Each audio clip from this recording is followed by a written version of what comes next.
I think that JustFaith has made me more aware of how I live my life and how the way that I live my life affects more than just me.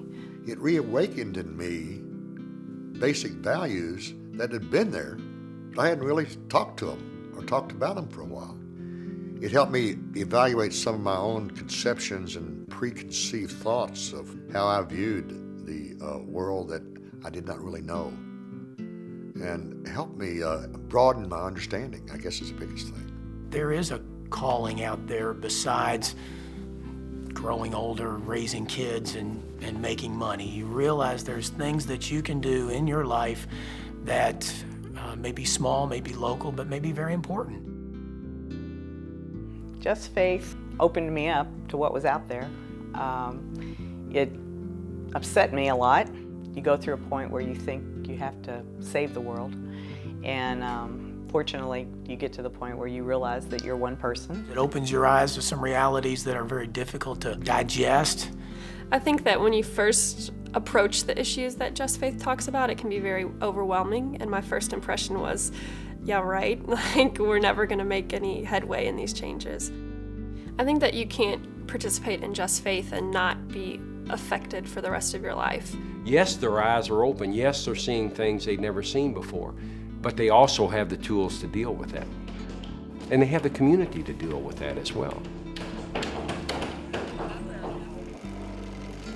JustFaith does not presume to tell people what it is they ought to do. It does hope that people find their way into a more active engagement in projects, committees, efforts to address human need, whether that's in their backyard or across the ocean. And we try to provide a host of resources, all kinds of links that they can make in order to express that deeper care and compassion and commitment to the world.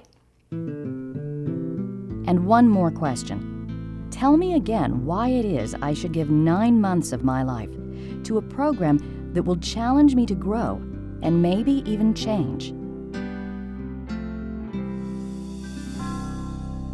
Actually, during JustFaith, I read about Gandhi and I read Gandhi's life. It just gave me hope because he started out to be such just an ordinary person. A saying that he has that I really kind of hold up as my mantra is, be the change you wish to see in the world.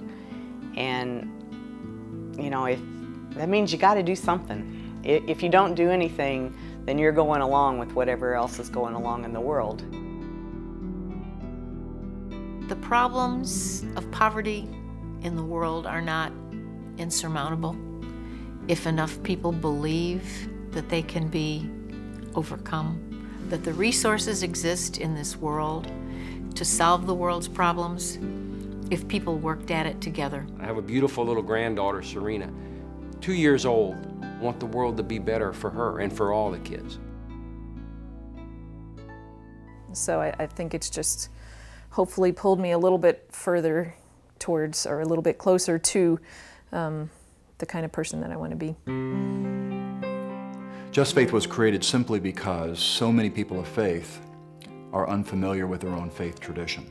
Specifically, Jesus' proclamation of the reign of God, God's invitation to all of us to be in relationship with each other and to be about each other's care. JustFaith is essentially a journey into compassion, a journey into community. It's out of the logic of compassion, out of the logic of community, that then sharing and generosity and, if you will, simplicity makes sense. Abundance is not the problem, it's abundance hoarded. It's abundance not shared. I think our call as a people to become a people who share readily, who invite other people to our table, who recognize that not all have what we have, and that in fact what we have, it's kind of a call, it's kind of a privilege that we extend to the rest of the world on behalf of our faith and on behalf of what it means to be human, what it means to be a child of God.